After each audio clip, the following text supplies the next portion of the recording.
옛날 어느 마을에 부인을 잃고 혼자 살아가는 농부가 있었다. 자식은 여럿이고 살림은 궁핍하여 매일같이 밥을 굶다시피 하던 농부는 이렇게 살아서 무엇 하나 싶어 죽음을 결심했다. 그래서 뒷산에 올라가 나무에 목을 매 죽으려고 하는데 갑자기 웬 여자가 나타나 목에 맨 줄을 풀어주며 말했다. 아니, 왜 죽으려 하십니까? 난 살림이 찢어지게 가난하여 자식들도 제대로 먹이질 못해 굶어 죽을 지경입니다. 그러니 아비된 입장에서 자식이 굶어 죽는 꼴을 볼 수 없어서 먼저 이승을 떠나려고 합니다. 농부의 사정 얘기를 다 들은 여인은 골똘히 생각하다가 그럼 저를 따라오세요. 농부는 이상하고 두렵기도 하였으나 어차피 죽을 목숨인데 하며 따라 나섰다. 여인은 어느 대궐 같은 집에 농부를 데려다 놓고 갑자기 사라져 버렸다. 집은 무척 크고 화려했으며 집 안에는 온통 향나무 향기가 은은하게 풍기고 있었다. 농부가 어리벙벙하여 서 있는데 절세가인인 한 여자가 방에서 나오며 농부에게 말했다. 당신이 그런 상황에 있다면 제가 하라는 대로 하시는 게 어떨지요? 그렇게 하면 당신의 집안도 잘 살게 될 뿐 아니라 저에게도 큰 덕이 됩니다. 여자의 눈부신 자태를 물끄러미 바라보던 농부는 대답했다. 아, 잘 살게 된다면 무슨 짓은 못하겠습니까? 무슨 일이든 시키는 대로 하겠습니다. 그렇다면 내가 돈을 줄 터이니 지금 가서 말을 한 필 사세요. 농부는 여자의 말을 듣고 바로 시키는 대로 하였다. 잠시 후 농부가 말시장에 나가 가장 좋은 말 한 필을 사가지고 돌아오자 여인은 돈꾸러미를 말 허리가 휘어지도록 잔뜩 실어주면서 말했다. 이 돈을 가져가서 오늘 안으로 다 쓰고 들어오셔요. 생전 처음 큰 돈을 만져본 농부는 이게 꿈인가 싶어 얼굴을 몇 번이나 꼬집었다. 얼떨결에 돈을 받아든 농부는 밖으로 나왔으나 워낙 가난하게 살던 사람이어서 돈을 도대체 어떻게 써야 할지 아무리 궁리해도 모를 일이었다. 그 집이 워낙 부자라서 사가지고 들어갈 것도 없고 그렇다고 여인을 위해 살림살이를 장만할 수도 없고 해서 농부는 고민하다가 해질 무렵 돈을 그대로 갖고 돌아왔다. 여인은 농부가 돈을 고스란히 가져온 것을 보고 호통을 쳤다. 아니, 돈을 쓰라고 주었지. 그냥 갖고 돌아오라 했습니까? 왜 안 쓰시고 돌아오신 겁니까? 오늘은 이왕 날이 저물었으니 어쩔 수 없지만 내일은 이 돈을 다 쓰고 들어오셔야 합니다. 다음 날 아침 다시 돈을 갖고 나온 농부는 어찌해야 할지 몰라 서성이다가 우연히 거지가 득실거리는 시장 거리를 지나가게 되었다. 그는 거지들에게 옷과 곡식을 사서 주기도 하고 돈을 주기도 하면서 돌아다녔다. 거지들을 도와주며 돈을 쓰고 집으로 돌아오던 사흘째 되던 날, 머리가 하얀 할아버지를 만났다. 그 할아버지는 농부에게 긴 담뱃대와 아주 독한 담배잎을 한 묶음 주면서 말했다.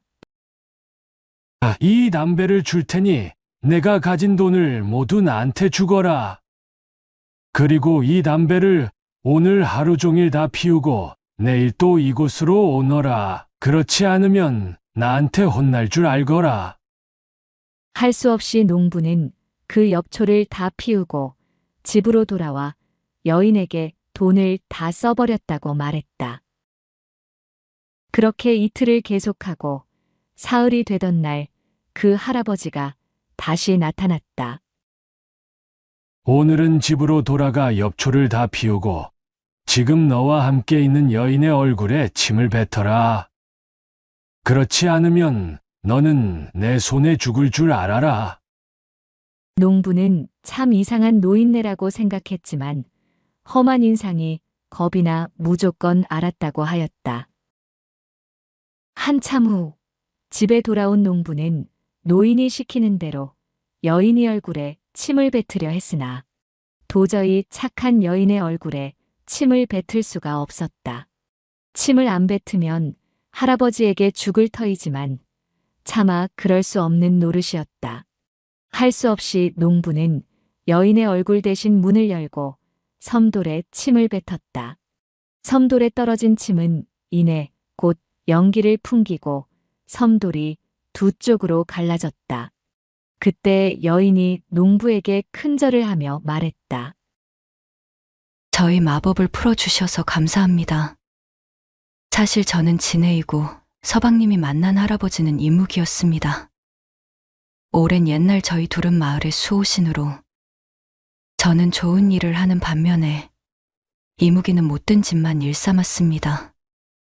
이에 저를 시기한 이묵이가 저를 마법에 걸리게 해서 서방님으로 하여금 저를 죽이게 하려 했던 것입니다. 저는 이묵이가 그런 계획을 꾸민 줄 다 알고 있었지만 다행히 서방님이 제 얼굴에 침을 뱉지 않으신 까닭에 저는 이제 완전한 사람이 되었습니다. 정말로 감사합니다. 모든 사정 이야기를 들은 농부는 이 여인과 정식으로 혼인하여 여러 아이들과 함께 오래도록 행복하게 살았다 한다.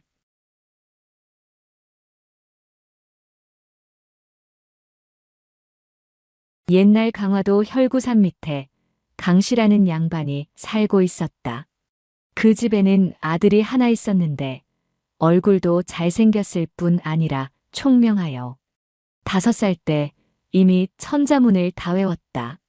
그 집안에서는 이 아이가 자라면 반드시 큰 인물이 되어 집안을 일으킬 것이라며 많은 기대를 하고 있었다. 강도령이 나이 15이 되던 어느 날 우연히 부모님이 대화를 듣게 되었다. 여보, 우리 아이도 이젠 장가 보낼 때가 되었는데 어디 좋은 교수가 없는지요? 그렇지 않아도 한양의 김대감 집에서 연락이 온 적이 있었소. 내가 알기로도 그쪽은 집안이나 교수도 나무랄 데가 없으니 조만간 내가 한번 한양에 다녀올 작정이오. 강도령은 가슴이 덜컥 내려앉는 것 같았다. 그리고 눈앞에 한 사람이 떠올랐다. 강도령이 사는 마을 근처에 비록 살림은 어렵지만 선량하게 살아가는 박씨 부부가 있었다. 그 집의 외동딸이 마음씨가 착할 뿐 아니라 얼굴도 아름다워 동네에서도 1등 신부감으로 칭찬이 자자했다. 몇 달 전 강도령이 우물가에서 빨래를 하고 있던 박씨의 딸을 보았다. 그때 강도령은 저 처녀야말로 하늘이 나에게 내려준 천생배필이구나 하는 마음을 갖게 되었다. 그날 이후 강도령은 하루도 박씨의 딸을 잊은 적이 없었고 가끔은 그녀에 대한 생각으로 잠을 이루지 못하는 날도 있었다. 박씨 딸의 강도령에 대한 마음도 마찬가지였다. 잘생긴 외모에 뛰어난 글재주, 거기에다 의젓한 몸가짐으로 가끔 길에서 강도령을 만날 때마다 박씨의 딸은 눈을 어디 둘 줄 몰라 몹시 당황하곤 했다. 곧 부모 몰래 그들의 만남이 조심스럽게 이루어졌다. 만남의 횟수가 잦아지는 만큼 그들의 사랑은 깊어갔고 드디어 결혼을 약속하기에 이르렀다. 그러나 문제는 두 집안의 차이였다.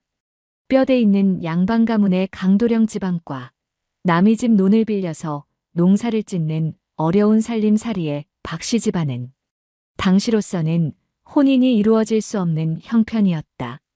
이러한 상황에서 강도령의 부모님이 한양의 김대감 집안과 혼담을 추진하게 된 것이다.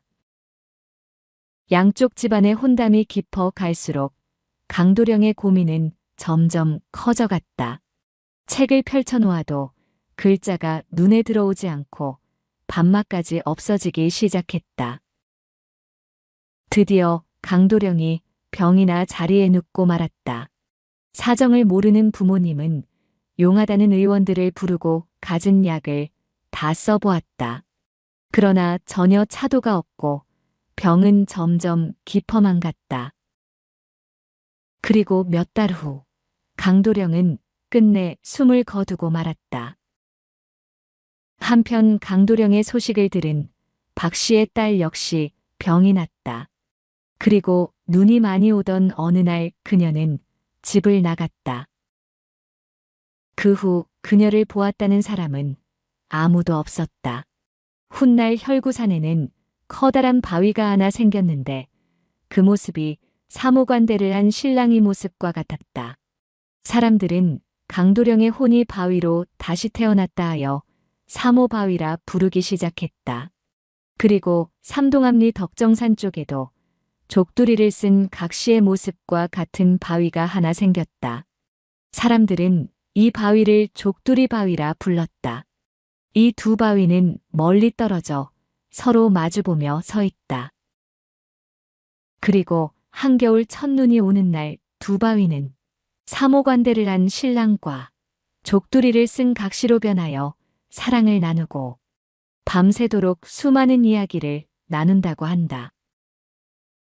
다음 날 아침 두 바위는 내년 첫눈이 올 때 다시 만날 것을 약속하며 자신의 자리로 돌아간다고 전해지고 있다. 두 바위가 만나던 장소는 평평한 넓은 터로 흔히 장자터라고 알려져 있으며 옛날에는 군사훈련장으로도 쓰였다고 전해온다.